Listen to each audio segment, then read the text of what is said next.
Number 5. The Pascagoula Abduction. Our first abduction story for you today is going to be an incident known as the Pascagoula Abduction. It happened in October 11th, 1973, when two friends were fishing on the Pascagoula River in Mississippi, hence the name. Charles Hickson and Calvin Parker claimed that day that they were abducted by aliens and have vivid memories of one of the most compelling alien abduction cases in history. According to Hickson and Parker's stories, they saw a blue light hovering above the riverbank while they were fishing. They decided to approach it. I personally would not have. They claimed that they saw three short, gray, humanoid bipedal entities with gray, wrinkled, mottled skin and crab-like appendages. Sounds like those crab bad guys from Fallout 3, if anyone knows what I'm talking about. The beings levitated Hickson and Parker into their craft, where they were subjected to a quick extraterrestrial checkup, for lack of a better word. I bet being levitated was probably kind of fun once you get over the sheer cosmic horror that would come with being abducted. Hickson claims that his alien checkup lasted only about 20 minutes and mostly involved the gray crab alien sticking a probe right up his nose. Hickson and Parker were released back down to Earth, allegedly with all of their memories of the incident intact, which is a bit of a rarity in alien abduction cases, and swiftly reported it to the authorities, and an investigation was launched. The case quickly garnered national attention. Air Force even got involved. Now, a good dose of skepticism should always be present when talking about any alien abduction story. I think that's reasonable. You shouldn't just believe them sight unseen. It's kind of a wild thing to claim, in all fairness. It's good to keep an open mind of what could be true and what could be out of this world. And if you're looking for way more out of this world stories, we have got so many videos on aliens and flying saucers and all sorts of weird things up in the night sky. If aliens aren't your jam at all, that's totally fine. I respect it. We got cryptids, we got horror movies, we got true crime, we got just about anything freaky you can think up. So hit that subscribe button, hit the bell if you wouldn't mind. But do me a favor, would you kindly do that at the end of this video? Because I got way more alien abduction stories coming up for you right now. Number 4. Kelly Cahill. Our next abduction story comes to us from the land down under and involves a woman who was brought aboard an alien ship down under up above. Her name is Kelly Cahill, and in 1993 her story shocked Australia, which is not easy to do. They're not an easily shockable nation. According to Cahill, she and her husband were driving home from a friend's house in the early hours of the morning when they saw a strange object hovering in the sky. As they approached it, the object suddenly descended and landed in front of their car, blocking their path. Cahill claimed that the craft was a triangular-shaped UFO and was larger than her car. Cahill and her husband then experienced a period they would describe as missing time, unaware, as if there was a hole in their memories. They would later recall that they were being taken aboard the craft and experimented on by strange beings which they described as being tall and thin, with bluish-gray skin and large black almond-shaped eyes. She claimed that they were communicating with her telepathically and that she was able to understand them despite not knowing their language, meaning she got to follow along with the horrors of what's happening. The big problem I think we have with being abducted by aliens, first and foremost, is the language barrier. Wouldn't be scary at all if I knew what tissues they were collecting and what parts of me they were cutting open. I think I'd be totally cool as a cucumber. Cahill reported seeing other humans in the craft alongside her in a state of intense duress, probably because they didn't understand the aliens. Should have been translated. She said that eventually the beings, once they were finished with her, peacefully released her and her husband back home, where her story became the subject of a TV documentary and an international attention. Do you believe her? Did she really get abducted by aliens that night? Number 3.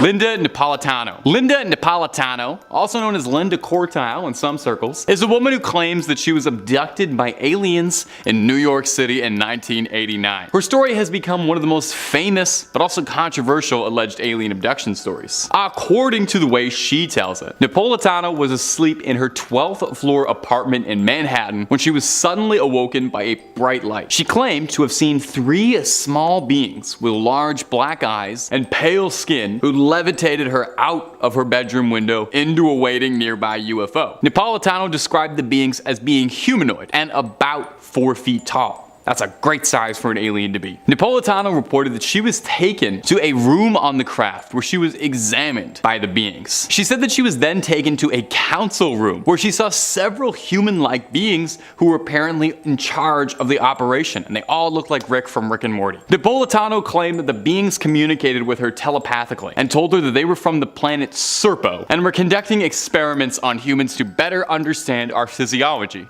Okay then, well, completely reasonable, no cause for any alarm, I understand. Take as many humans as you need, take as much tissue as you need, understand our physiology, you love learning, nothing wrong with that. Napolitano's alleged abduction gained widespread attention, with her story being featured in major news outlets and a book detailing her story as well. Now, years after the fact, Napolitano has maintained to anyone who'll listen that what happened to her was the good and honest truth, and has since become a fairly notable figure in the UFO and alien communities for sharing her unconventional story. What could that council be? I think there's a good chance that could be the Council of Ricks. Number 2, the Allagash abduction. Our next tale of alien abductions coming up for you is the Allagash abduction, named after the Allagash waterway in Maine where it took place. In 1976, a group of 4 friends who'd all met in college were taking a camping trip, canoeing and relaxing, good times on a good weekend. Their trip would be a trip they'd never forget, not just because the salmon were jumping that week. The men, twin brothers Jack and Jim, and friends Chuck and Charlie all decided to go out fishing on the lake at night. Before setting off though, they lit a large campfire to act as a landmark from the water so they knew how to get back. The evening transpired normally, fishing, sharing stories, until the men saw a blinding light in the sky. A glowing orb that shone brighter than any light any of them had ever seen before, flashing all sorts of bright, radiant colors. This object was hard to make out, but looked to be 80 meters in diameter and was slowly approaching the fishing boat. The light was described as blinding. The men hurriedly panicked and paddled back to the shoreline to discover that their campfire had been completely smoldered and looked to have been out for hours and hours, despite the men having not been out nearly that long. The men then started reporting having nightmares, all very similar, seeing a silver operating room and long, tall,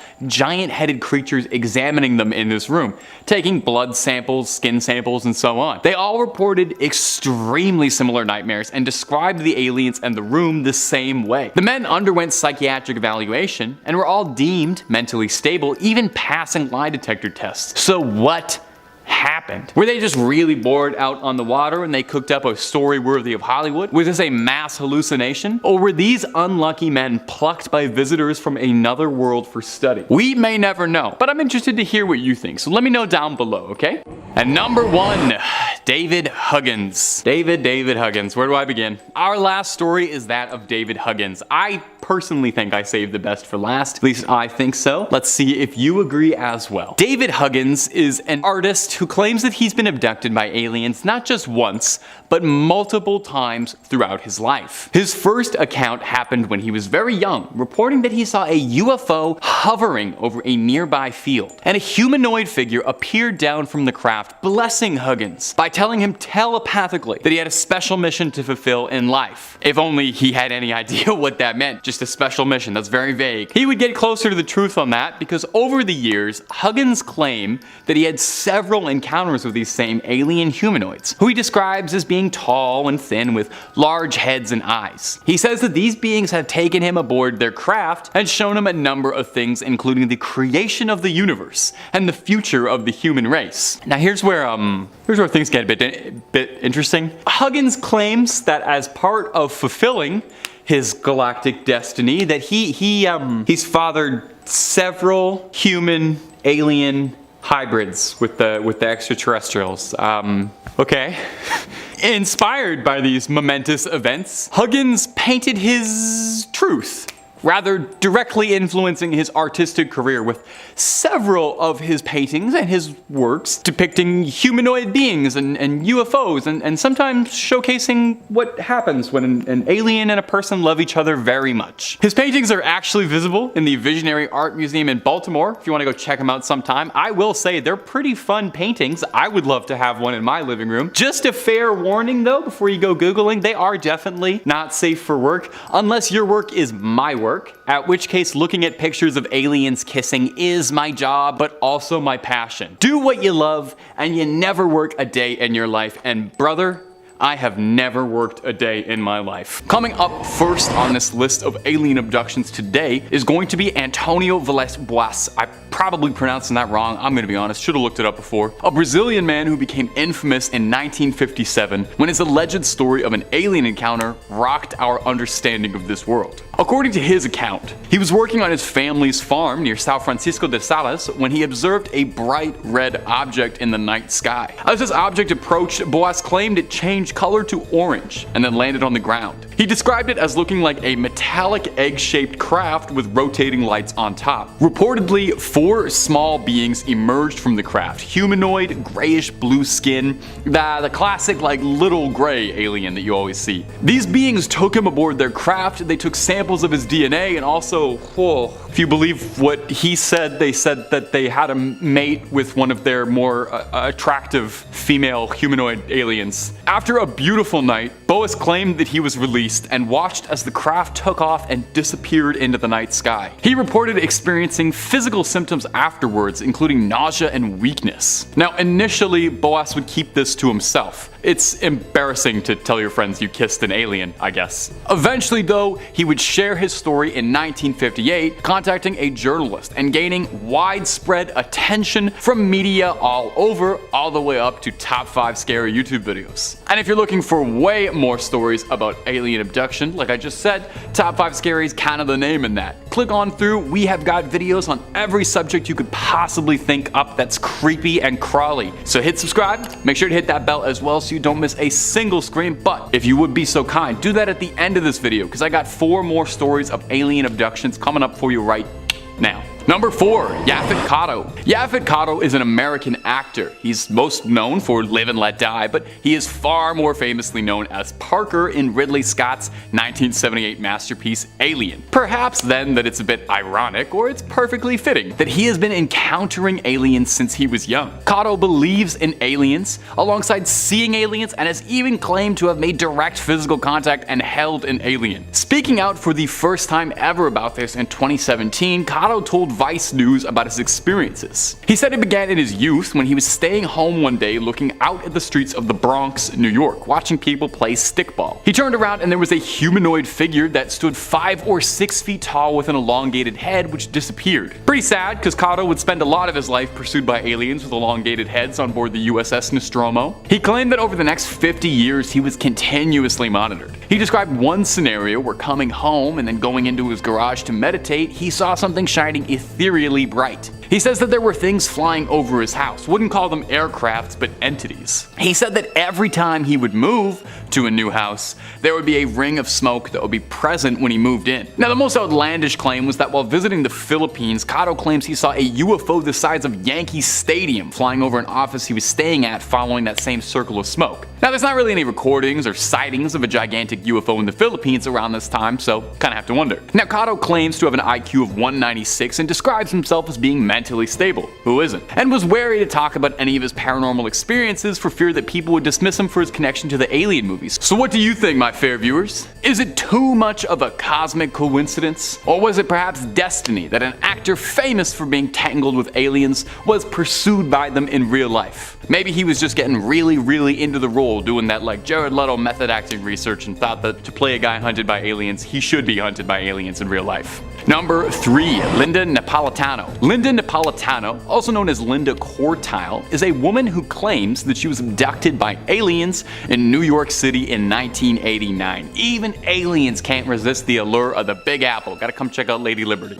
Her story has become one of the most famous, but also controversial alleged alien abduction stories. Now, according to how Miss Napolitano tells it, she was asleep in her 12th floor apartment in Manhattan when she was suddenly awoken by a very blinding bright light. She claimed then that she saw 3 small beings with big pale gray skin and large black eyes that levitated her out of her bedroom window and into a waiting nearby UFO up above. She described these beings as very humanoid and looking about 4 feet tall, another example of those classic little gray aliens like we mentioned in the first point. Napolitano reported that she was taken to a room on the craft where she was examined by these beings. She said that she was taken to a council room where she saw several humanoid-esque beings who were running the thing, sort of administrative, seemed like a captain or commander type. Napolitano claimed that these beings communicated with her telepathically, and they told her that they were from a far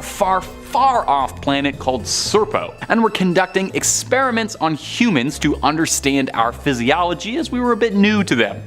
Okay then, it's completely reasonable, no cause for any alarm. Take a couple fingernails, take some spit, take some hair, take whatever you need. Now, Napolitano's alleged abduction got her quite a lot of attention because it's a fantastical story and a wild depiction of an abduction, and her story was featured in major news outlets and even a book detailing what happened. Now, obviously there is some skepticism if Napolitano is just telling a tall story to get a little attention, but over the years she has maintained that what happened to her was the good and honest truth, and has since become a fairly notable figure in the UFO communities sharing her story. Number 2. Boriska Kipriyanovich. Boriska Kipriyanovich is a Russian man who gained attention due to his claimed extraordinary abilities and also his alleged memories of his past life on Mars when he was a Martian. Born on January 11th, 1996 in Volsky, Russia, Boriska started attracting media attention from a fairly early age. According to Boriska, he began speaking very shortly after his birth. Babies don't usually do that. He displayed exceptional intelligence and knowledge beyond his years, claiming that they stemmed from his previous life when he lived on Mars.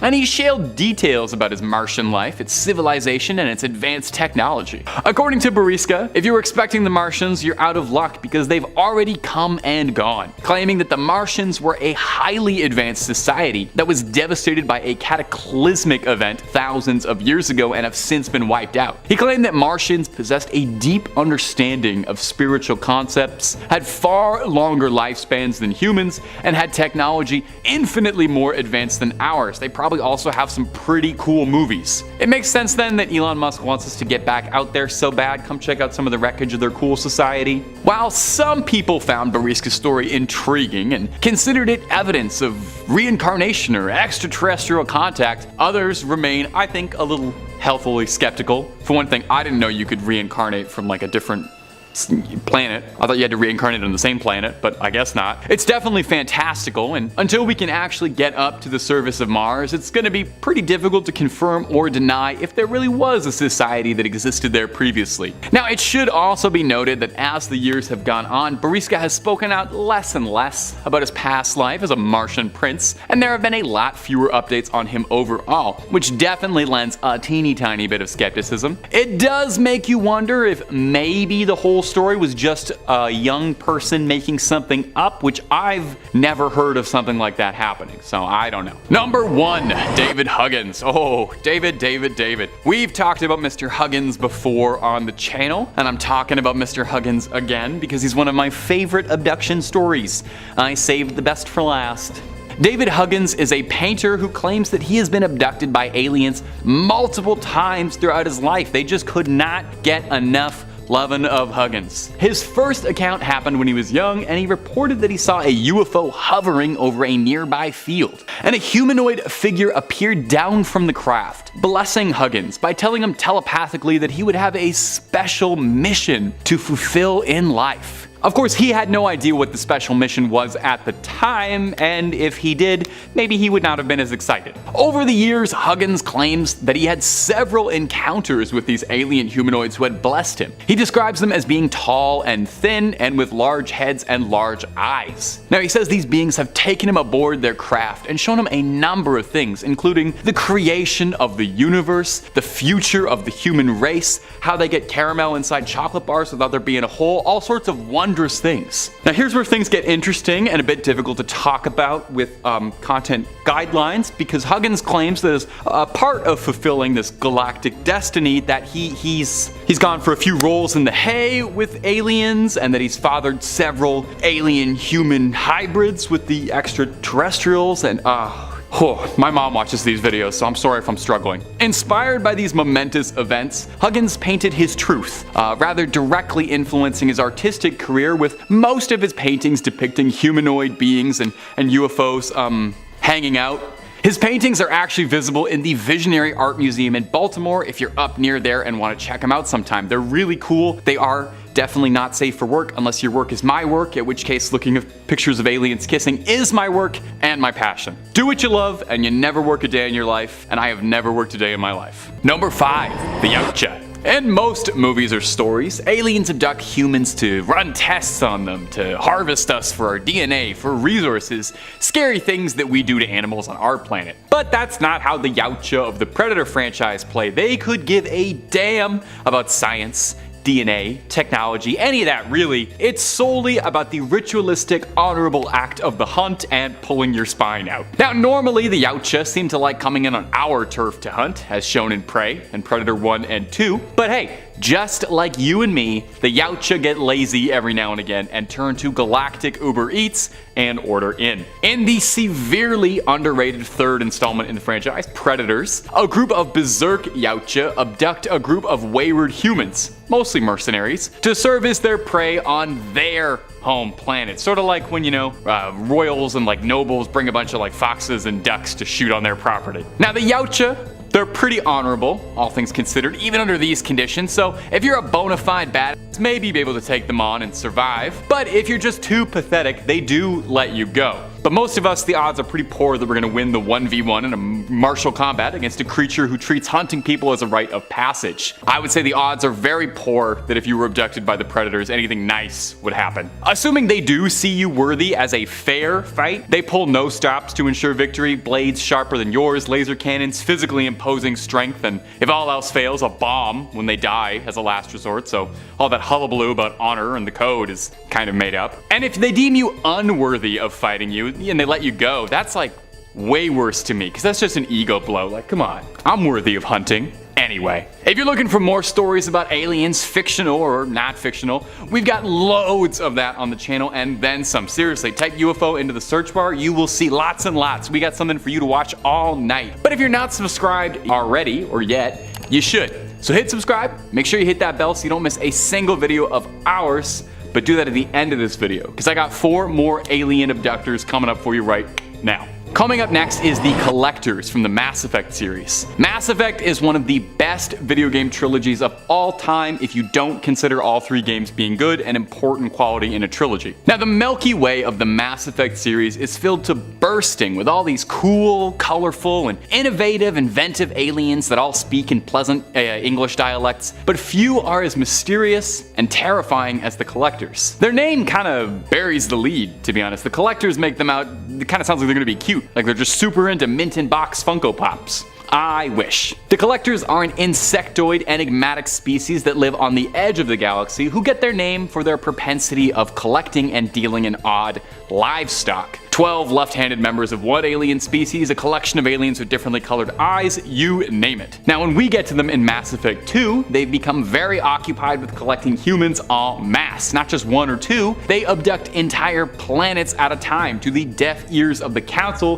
who are ignorant to the threat. The Collectors are revealed to be servants of the Reapers, the ultimate villain of the Mass Effect series, an eldritch threat of sentient starships from beyond the Veil. So what are the Collectors doing with all their human collections? Posing them in cool little scenes? Well, we discover about halfway through the game that they've been juicing humans, for lack of a better word, into a pulpy, thick, viscous substance they used to distill humanity for their genetic material to craft into a new species, a humanoid Reaper, which looks pretty horrifying. Looks like this. It's the kind of synthetic nightmare that James Cameron would probably love. In the game proper, if you're too late to rescue the crew of your starship, the Normandy, you get to see the horrifying process as you watch your crew get juiced to fuel up the human Reaper. Shouldn't have spent all that time playing Kesar at the Citadel, buddy. Should have focused on your work. Number 3, the Borg. The Borg is a terrifying and one of, if not the most iconic antagonist in Star Trek history. Maybe some Trekkies in the comments can argue that maybe it's the Klingons. I think it's the Borg personally, but that's just me. They're a cybernetic species driven by a collective hive mind, seeking to assimilate other races into their collective consciousness. I feel like there's actually a probably good chance they might get along with the Collectors. I feel like they got similar goals. The Borg operate as a collective entity, with each individual drone interconnected through cybernetic implants and linked to a central intelligence known as the Borg Queen. And they're kind of like bugs, kind of like ants, if that wasn't coming across. Their primary objective is to achieve perfection through the assimilation of other species. They forcibly incorporate individuals into their collective, stripping away their individuality and memories and turn them into drones. Now this sounds pretty harsh, but you do get to have like an iPad glued to your face and you look pretty cool, so it's not all bad. The Borg really don't believe in things like emotion. You can't reason with them or talk them down, much as Picard might try. Their catchphrase, "resistance is futile," really sums up their mantra and sort of views on life. They have a vast network of ships and drones. They know they're going to overpower you and assimilate you into the Borg, and that's their sole drive, so why even bother fighting? They know they're going to win. Cold, calculated, efficient. You gotta love it. Now, if you were to be assimilated into the Borg ship, I actually don't think it would be that pleasant. I can't imagine the process of being forcibly converted into a cyborg would be enjoyable while it's happening. Afterwards, maybe, once you get acclimated to your new RoboCop body. Plus, once you're part of a cold, unfeeling machine focused solely on assimilation, you don't gotta worry about the wants, the needs, or the overwhelming stress of individualism. You might even find that you enjoy being part of a collective, Nothing to worry about. And it's not a totally irreversible process, Captain Picard was reversed in a process that left him totally fine and harboring absolutely no mental damage or scars whatsoever. So you know what? I'm sounding it out. The Borg sound awesome. I would Borg up in a heartbeat. I would love to live in a big space cube. Number 2, Roger's species. I am a huge fan of American Dad. I never thought I would be talking about American Dad on a scary channel. I don't think I should even be talking about it now, but here we are. If you're a really keen dadder, maybe you've noticed that there's been a minuscule American Dad reference in almost every single one of my video intros when I tell you to dive on in. I think it's one of the funniest animated sitcoms ever made, and that's in no small part thanks to Roger, who is one of the most heinously offensive, funny characters ever put to screen. He's a hedonist, he's debaucherous, and he gets away with unimaginable, horrible things that any other fictional character wouldn't, but Roger's an alien, so I guess it's okay. Roger's part of an alien species that looks like the traditional little greys that you see in pop culture and in like little souvenir shops around Roswell. His species is shown to be fairly innovative, as he's got all manner of gizmos and gadgets at his disposal whenever the episode calls for it, suggesting his species is very technologically advanced. Now, throughout the series, we never really get too much of a glimpse at Roger's home life or his species or his backstory. We know that he got sent down to Earth years ago as part of the Roswell incident to serve as a crash test dummy, but it isn't until all the way in the show's 8th season that we finally get a look at Roger's home planet, where it's revealed that his entire species lives on a giant space station that's been modeled to look like a 90s shopping mall. Roger's species travels the galaxy, abducting people of all manner of species, and makes them work out the rest of their days at a food court pop-up of a food representing that species. For humanity, we are dedicated to shawarma representing us, which I have to be honest, if I was going to narrow the human experience to a single food, that's a damn good one to pick. I've never met a shawarma I didn't like. We see all of this happen through the eyes of Jeff, the perpetually red-eyed slacker of the Smith family, who after a dupe by Roger finds himself abducted, serving them dutifully as a shawarma cook. Now, it sounds like it might be okay as far as fates go, condemned to working the grill at a food court. That's something someone right now is doing. But as part of this condemnation, because the alien emperor ruling their species was heartbroken, he forbids any and all love on the spaceship, right down to taking a particularly special organ off your body, if you can kind of read between the lines there. So if the life of a eunuch and serving fast food in space doesn't sound that bad, then yeah, it's not such a bad deal. But if you're not a fan of those things, it's a pretty horrible life to be doomed to. And finally, coming in at number 1 for this list is going to be the horrific unknown aliens from Prey. That's the 2006 video game called Prey, not the 2007 video game called Prey. That's also about being on an alien spaceship, but not at all related to the 2006 video game. And both of these things are totally unrelated to the 2022 film Prey, which is about the Predator. Are you following me? I'll throw in one more Prey for you. You might not remember Prey, and even if you did remember it, it can't be purchased at all, making this odd relic a bit of lost media, which is kind of why I wanted to talk about it, shine a little light on it. Prey was interesting for more than a couple reasons. Number 1, you played a Cherokee character who is surprisingly not a walking stereotype. He's voiced by an actual indigenous actor. It's pretty rare for any indigenous character, really. Second, Prey might genuinely be one of the most horrifying games ever released, and gotta be one of the most traumatizing, scary depictions of an alien abduction in maybe any piece of media ever. I know I'm hyperbolizing a bit, but man, Prey made the hairs on the back of my neck stand up. The opening of the game captures the vibe of an abduction, like perfectly. I wouldn't know, I've never been. abducted. One moment you're in a roadhouse in Arizona, the next you, your grandfather, and girlfriend are all sucked up and carried away in a horrifying industrial factory line that really dehumanizes the abductees, treating them like nothing more than meat. As you watch in gut-wrenchingly horrifying detail as your grandfather is processed into chunky salsa before your very eyes while you're helpless to stop it.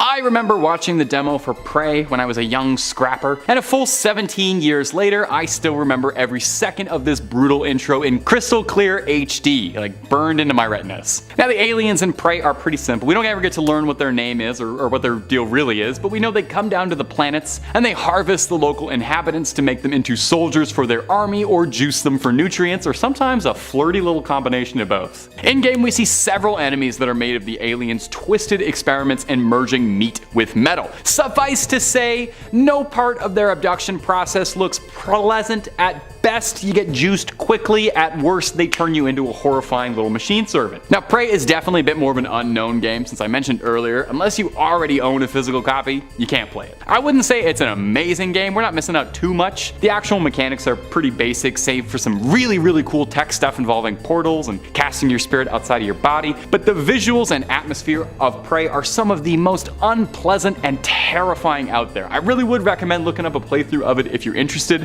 There's stuff in Prey that is so hardcore you literally cannot depict it in video games anymore. ESRB really frowns on some of that stuff, and you better believe YouTube guidelines does as well. That's why we're dancing around some of these words. Starting at number 5 is the abduction of Frederick Valentich. It all began on the evening of October 21st, 1978. The 20-year-old Australian pilot took off from Moorabbin Airport in Melbourne, embarking on a routine flight in a single-engined Cessna 182L, a plane he's flown countless times in the past. Frederick departed for a training flight to King Island over the Bass Strait between the Australian mainland and Tasmania. However, what began as an ordinary flight soon turned into a bone-chilling encounter with the unknown. As Valentich flew over the Bass Strait, he reported to air traffic control that an unidentified aircraft was following him. He fearfully described the object as having 4 bright lights and flying at unfathomable speeds. Air traffic control attempted to identify the mysterious craft, but could find no evidence of any other aircraft in the vicinity. The situation took a grim turn when Valentich's communication became increasingly distressed, and he reported that the unidentified craft was orbiting him from above. He described the UFO's appearance as metallic and shiny, and praised its maneuverability. It was then that his communications would abruptly cut, with the last thing heard from him being,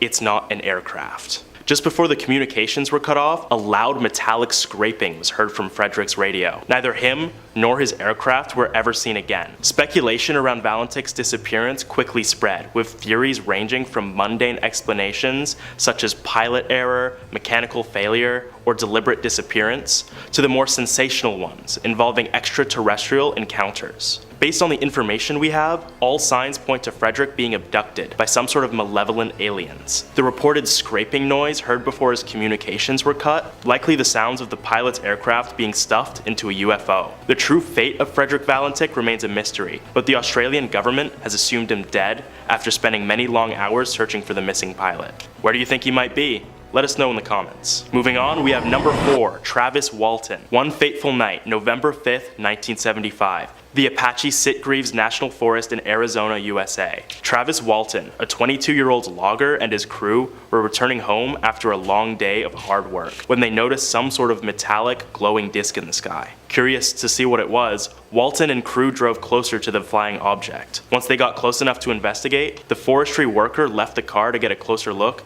and approached the hovering craft. Witness accounts vary on exactly what transpired, but the consistent chilling detail was that a bright blue-green beam of light suddenly emanated from the UFO, striking Travis and sending him flying several feet backwards, knocking him unconscious. Seeing this, his crew immediately fled the scene, assuming the blast of light killed Walton, leaving him behind. And before you go in the comments calling Walton's friends fake, don't worry. They returned a few minutes later, only to find that both Travis and the UFO had vanished. The crew was quick to report the incident to the local authorities, and a massive search operation was launched to find Travis Walton. No matter how hard anyone looked, nobody could find him. That was until 5 days later. Travis would reappear, disoriented and confused, in Heber, Arizona, nearly 30 miles away from the original abduction site. But the story he had to tell of the intervening days is the truly chilling part of this tale. According to Travis, after being struck by the beam of light, he awoke aboard an alien spacecraft. He described encountering beings he could only describe as humanoid, but with large bald heads and enormous black wraparound eyes. He reported undergoing a grueling medical examinations and being surrounded by strange technology aboard the craft. During his captivity, Travis experienced some form of telepathic communication with the beings, claiming that they conveyed a sense of curiosity and concern, as if they were studying him. Despite all of this, Travis said that he never felt physically harmed by the entities. After what seemed like mere hours to Travis, he found himself back on Earth, disoriented and unsure of where he was and unaware of how much time had elapsed. Travis Walton's encounter with aliens remains one of the most infamous abduction stories of all time, and has certainly earned its place on this list.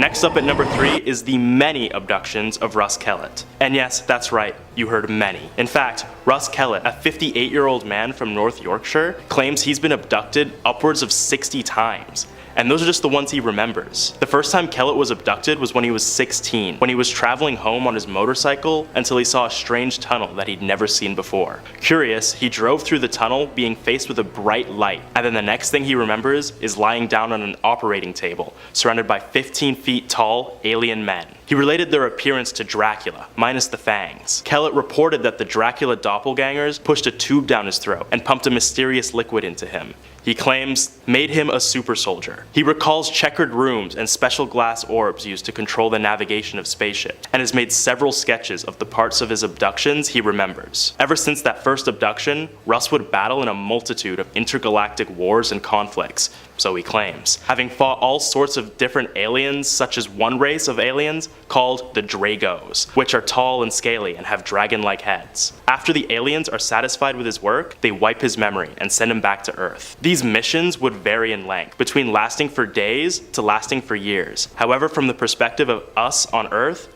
he is only gone for hours at a time. His explanation for this was that time moves differently on the planets he's sent to fight on, where a day on one planet could be mere seconds on Earth. Skeptics were quick to dismiss Russ's accounts of his second life as an alien super soldier, but he claims he has proof. Last year, Russ was able to capture footage of what he says are several UFOs, the same ones that have been abducting him and taking him to the corners of space to fight space wars. Whether or not his outlandish story is true is for you to decide, but me personally, I'm not signing up to be drafted for any intergalactic wars. Moving on to number 2 is the most iconic abduction story of all time, the Barney and Betty Hill incident. The Barney and Betty Hill incident, which occurred on the evening of September 19, 1961, is one of the earliest and most influential cases of alien abduction in UFO history. The Hills, a married couple from New Hampshire, were driving home from a vacation in Canada. As they drove through the White Mountains of New Hampshire, Barney noticed a bright light in the sky that appeared to be following the couple everywhere they went. Out of concern, Barney pulled over to get a better look of the object through binoculars, and to their astonishment,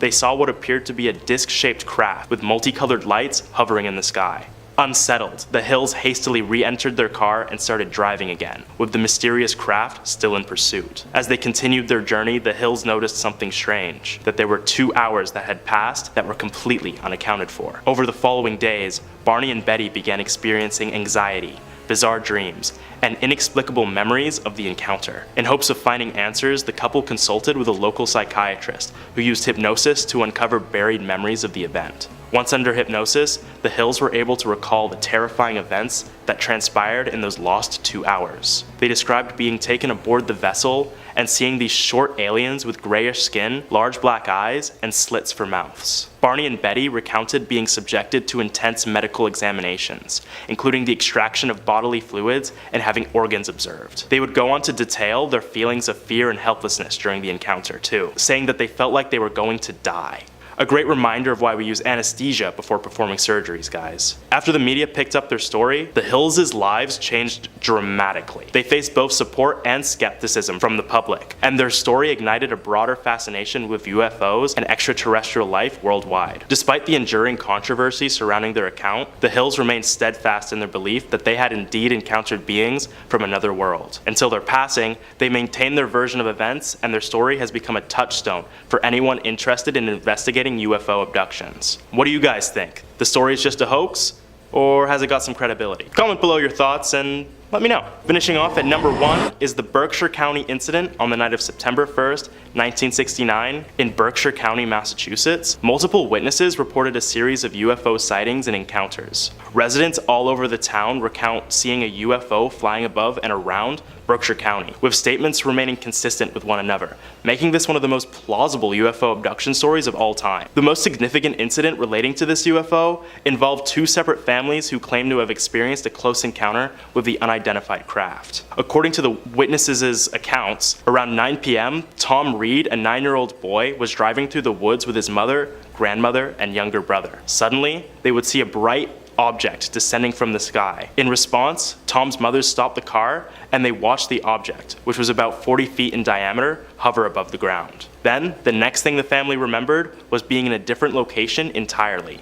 They claimed that they were now about a mile down the road and the UFO was gone. The family would go on to report that in the following years, they experienced recurring nightmares and strange encounters, suggesting possible ongoing contact with the extraterrestrial entities. Other families in the town reported similar occurrences and UFO sightings around the same time. Over the years, the incident gained attention and underwent various investigations by UFO researchers and enthusiasts. Many try to explain the strange event as natural phenomena or mass misidentification, but the fact that so many people reported the same thing, it's hard not to believe them. This is the first time an entire town has been affected by alien intervention at the same time, and remains the most frightening cases of abduction due to its sheer scale alone.